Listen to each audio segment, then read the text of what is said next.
Corona से मौत पर न्यूयॉर्क टाइम्स का बड़ा दावा, भारत में 42 लाख लोगों की मौत की आशंका। सीरो सर्वे के आधार पर 70 करोड़ में संक्रमण का अनुमान। रिपोर्ट पर राहुल गांधी बोले सरकार ने झूठ बोला है। हर्षवर्धन का पलटवार, दिल्ली से ज्यादा न्यूयॉर्क पर भरोसा।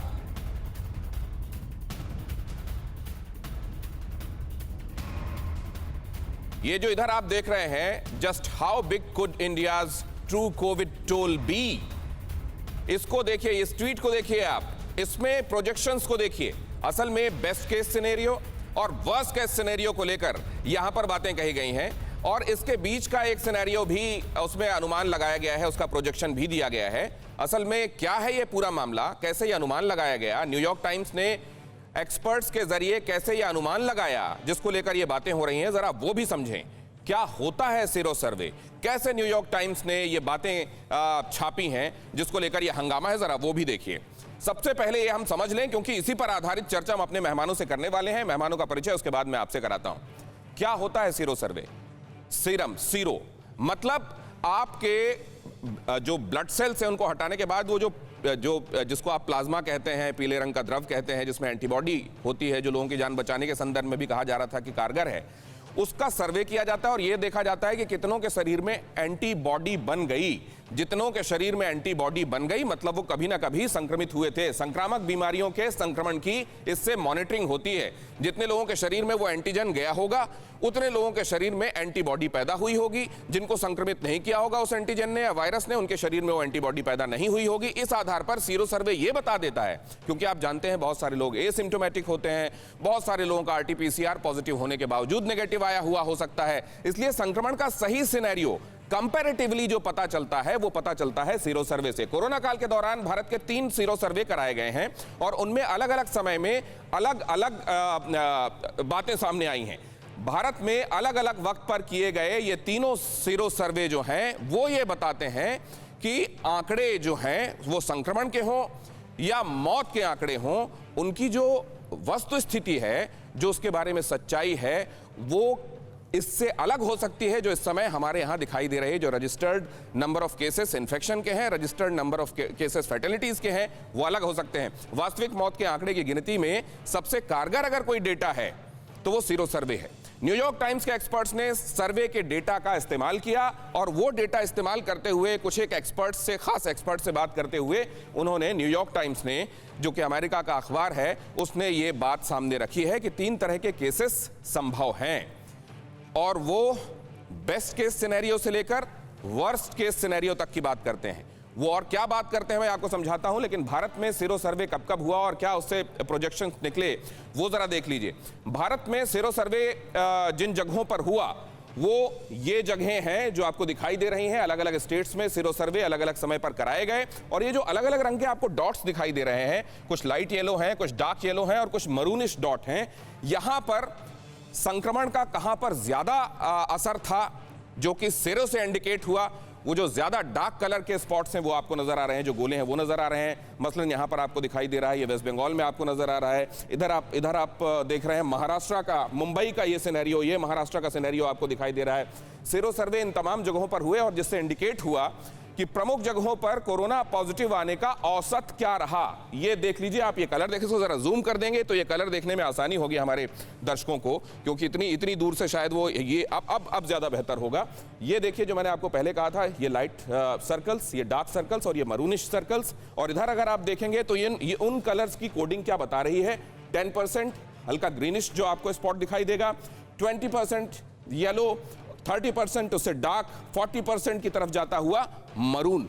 मतलब ये वो जगहें हैं जहां इन्फेक्शन रेट हमने वैसे भी देखा कि ज्यादा था और सीरो सर्वे ने भी ये इंडिकेट किया कि इन जगहों पर ज्यादा लोग संक्रमित हुए, ज्यादा पॉपुलेशन वहां की इस वायरस के चपेट में आई। दिल्ली में 10%, मुंबई में 20%, चेन्नई में 30%, कोलकाता में 40%। प्रमुख जगहों पर जब ये सीरो सर्वे कराए गए तो उन सीरो सर्वे के नतीजे क्या कहते हैं, जरा उसके बारे में भी देख लेना जरूरी है। यहां पर अगर आप देखेंगे तो तारीखों के हिसाब से कंफर्म्ड केसेस जो आरटीपीसीआर या रैपिड एंटीजन, जो हमारे पास लैब्स में जो सुविधाएं मौजूद थी उसके आधार पर जो हमने कंफर्म्ड केसेस निकाले वो तारीखवार क्या थे, सीरो सर्वे के हिसाब से वास्तविक संक्रमण कितना हुआ था, और अगर इन दोनों को कंपेयर करें तो वो कितने गुना ज्यादा था जो एक्चुअल इन्फेक्शन था, उसको जरा आप देख लीजिए। ये आपको ये बताने में कारगर है कि जो हम टेस्ट के जरिए नंबर देखते हैं वो एक्चुअल इन्फेक्शन से कितना कम होता है। 11 मई से 4 जून 2020 कंफर्म केसेस 2,20,000, वास्तविक संक्रमण 64 लाख, और ये 28 गुना ज्यादा, 28.5 गुना ज्यादा है। और इसी तरीके से अगर आप देखेंगे 18 अगस्त से 20 सितंबर 2020 तो यहां पर 54 लाख केसेस रजिस्टर किए गए, confirmed cases through various means, और ये excluding sero survey of course, और ये वास्तविक संक्रमण यहां पर जो सीरो सर्वे के हिसाब से है वो 7 करोड़ 40 लाख है, मतलब ये 13.5 गुना ज्यादा नंबर यहां पर दिखाई देता है।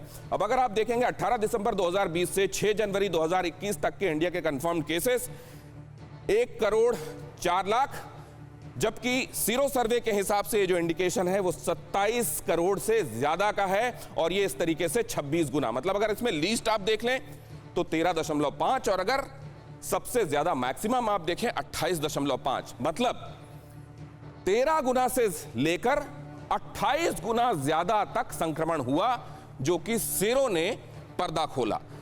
जबकि अगर आप टेस्ट के हिसाब से जो कंफर्म्ड केसेस थे उसको आप देखेंगे तो 13 से लेकर 28 गुना ज्यादा तक कम है। इसका मतलब यह है कि इन्फेक्शन के बारे में सही अंदाजा हमको नहीं है। दूसरे ये भी कि अगर इन्फेक्शन रेट ज्यादा है उसी आधार पर फैटेलिटी भी ये मानकर चला जा रहा है, क्योंकि नंबर ऑफ केसेस के हिसाब से 1 या 2% या 0.6% जो वैज्ञानिक मानते हैं उस हिसाब से फैटेलिटीज डेथ्स हुई होंगी। अगर वैसा हुआ है तो नेशनल एवरेज हमारे देश का जो है वो करीब करीब 1% के आसपास का है, तो फिर ये प्रोजेक्शन बहुत ज्यादा बढ़ जाता है। रिपोर्टेड केसेस देखिए, मैं बता रहा हूं आपको भारत में कोरोना के संदर्भ में आंकड़े 26 मई 2021 तक की स्थिति आपको बताते हैं, कल तक की स्थिति। रिपोर्टेड केसेस 2 करोड़ 73 लाख, मौतें 3 लाख से ज्यादा, 3,11,000 मौतें रजिस्टर हो गई हैं। ये जो टेस्ट के हिसाब से इंफेक्शन है और जो रजिस्टर में आई हुई मौतें कोविड डेथ्स हैं उसके बारे में हम जिक्र कर रहे हैं। मतलब ये कि अगर ये रजिस्टर्ड सिचुएशन है तो जो एक्चुअल सिचुएशन है वो बहुत ज्यादा बड़ी है। क्या मौत का आंकड़ा बड़ा है? इन्फेक्शन के हिसाब से निश्चित रूप से ये आंकड़ा बहुत बड़ा है, लेकिन क्या मौत का आंकड़ा भी बड़ा है? जरा वो समझने की कोशिश करते हैं। न्यूयॉर्क टाइम्स ने क्या कहा है, जो मैं आपको बता रहा था, best case scenario, worst case scenario, उसने क्या देखा है, सामान्य स्थिति उसने क्या देखी है, जरा वो देख लीजिए। सामान्य स्थिति में अगर रिपोर्टेड केसेस में, अगर रिपोर्टेड केस से 15 लोगों को संक्रमण हुआ, एक रिपोर्टेड केस से 15 लोग संक्रमित हुए और मृत्यु दर को 0.15% माना जाए, अगर इस स्थिति को मानते हुए हम आकलन करते हैं तो हमारे देश की पॉपुलेशन देखते हुए और यह भी देखते हुए कि एक अगर 15 को संक्रमित कर रहा है तो फिर वो 15 एक्सपोनेंशियली दूसरों को संक्रमित कर रहे हैं। अगर इस हिसाब से आप देखेंगे तो 40.42 करोड़ संक्रमण का अनुमान है और मौत का अनुमान है 6 लाख। दूसरा दिखाइए, सामान्य स्थिति वाला आपने देख लिया, ये है नॉर्मल सिचुएशन। लेकिन अगर इसको आप देखेंगे खराब स्थिति में, अगर रिपोर्टेड केसेस में एक रिपोर्टेड केस से 20 लोगों को संक्रमण फैला और मृत्यु दर 0.30% मानकर चला जाए तो संक्रमण का अनुमान होता है 53 करोड़, 53 करोड़ से ज्यादा, बल्कि ये पहुंच रहा है 54 करोड़। और इधर मौत का अनुमान देखिए बहुत ज्यादा हो जाता है, फिर ये 16 लाख हो जाता है। सामान्य स्थिति और वर्स्ट केस सिनेरियो, इसके बीच की भी एक स्थिति है, लेकिन इससे क्योंकि नटशेल में आपको पता चल जाता है कि क्या कहना चाह रहा है न्यूयॉर्क टाइम्स। वो ये कह रहा है कि आपने आरटीपीसीआर के जरिए या रैपिड एंटीजन के जरिए जो आपने केसेस रजिस्टर किए और आपके यहाँ उस हिसाब से जो डेथ रजिस्टर हुई हैं वो बहुत कम है। अगर इसमें आप सामान्य स्थिति भी लेकर चलें या वर्स्ट केस सिनेरियो भी लेकर चलें तो ये बहुत ज्यादा होता है जो एक्चुअली अभी दिखाई दे रहा है, और सीरो सर्वे इसका आधार बनता है। डॉक्टर मुराद, ये जिस आधार पर प्रोजेक्शंस निकाले गए हैं वो कितना साइंटिफिक है, कितना रिलायबल है, और फिर इसमें कौन सा सिनेरियो माना जाए, वर्स्ट केस सिनेरियो या बेस्ट केस सिनेरियो? मैंने ये पूरा आर्टिकल ठीक से नहीं पढ़ा है तो मैं बता नहीं सकता हूँ कि हर एक प्रोजेक्शन किस आधार पे बनी है। पर शायद इसमें मेरे भी कुछ प्रोजेक्शंस मिले हैं इस आर्टिकल में। और हाँ, मैं मानता हूँ कि ज़्यादा करके ये सब साइंटिफिक बेसिस पे है, जो जैसे आपने बताया कि ये सीरो सर्वे के रिजल्ट्स पे आधारित है। फिर हम ये मृत्यु दर कितना होना चाहिए, हम लोग अंतर्राष्ट्रीय डेटा देख के भी बोल सकते हैं और भारतीय डेटा देख के भी बोल सकते हैं। जैसे मुंबई के डेटा देख के भी बोल सकते हैं कि मृत्यु दर कितना है मुंबई में, क्योंकि मुंबई में हमको हमारा जो डेटा मिल रहा है वो ज़्यादा हम विश्वास कर सकते हैं इस डेटा पे। तो मुंबई या चेन्नई से भी निकला है वैसा डेटा, तो वो डेटा देख के हम ये पूछ सकते हैं कि अगर ये मृत्यु दर पूरे देश में है तो कितने लोगों की मौतें हुई होगी अभी तक। और वैसे सब कैलकुलेशंस करके ये पहुंच जाते कि जैसे मेरे कैलकुलेशंस के अनुसार करीब 10 और 20 लाख के बीच के मौतें होनी चाहिए अभी तक देश में। मतलब वो नहीं, तो एक चीज और बताइए डॉक्टर मुराद, एक बात और समझाइए, फिर this is applicable to India only, हमारे देश पर ही लागू होता है, या जहां पर भी कोविड ने संक्रमण किया वहां पर ये जो टेस्ट्स होते हैं जिनके जरिए पता चलता है कि इन्फेक्शन कितना है और उस आधार पर मौतें जो रजिस्टर होती हैं, वो दोनों ही वहां के सीरो सर्वे के हिसाब से वहां पर भी ये चीजें डिफरेंट होंगी, या सिर्फ इंडिया पर लागू है ये? नहीं, बहुत जगहों में हो रही है ये, मतलब जो डेथ अंडर काउंटिंग है, जो कम गिनती हो रही है मौतों की, बहुत जगहों में हो रही है। पर इसका स्केल में बहुत फ़र्क है अलग अलग देशों में।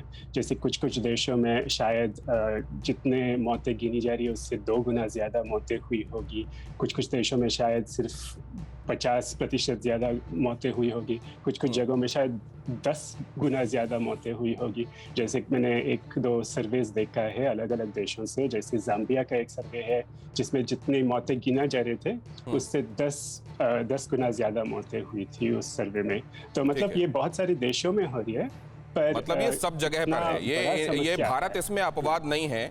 और भारत को लेकर रिपोर्ट छापी गई है न्यूयॉर्क टाइम्स में, तो इसको लेकर जरूर लोग सोच रहे होंगे कि हिंदुस्तान के संदर्भ में ही स्पेसिफिकली ये बात क्यों हुई। लेकिन एक बात मैं आपसे और समझना चाहता हूं, ये जहां पर आंकड़ों की बात होती है, जानबूझकर सरकारें अपने काम के पर पर्दा डालने के लिए इसको छिपाती हैं, या ये भी संभव है कि इसमें एक्चुअली आंकड़े पहुंचने में लेट रिपोर्टिंग के हिसाब से, होम डेथ्स के हिसाब से ये संभव है कि वो आंकड़े कम रह जाएं? ये भी समझना चाहता हूं मैं। दोनों भी हो रहे हैं। मतलब इसमें कुछ ये भी हो रहा है कि जो लोग घर पे मरते हैं, जिनकी टेस्टिंग नहीं होती है, जिनकी जांच नहीं होती है, उनकी मौतें ये आंकड़ों में नहीं गिनी जाती है, तो वो भी तो हो रहा है। और जैसे गांव देहात में जो हो रहा है वो इसी के वजह से ज़्यादा करके हो रहा है कि टेस्टिंग ही नहीं हो रहा है। अगर जांच नहीं होती है तो कैसे सरकारी आंकड़ों में पहुंच जाएगी ये मौतें।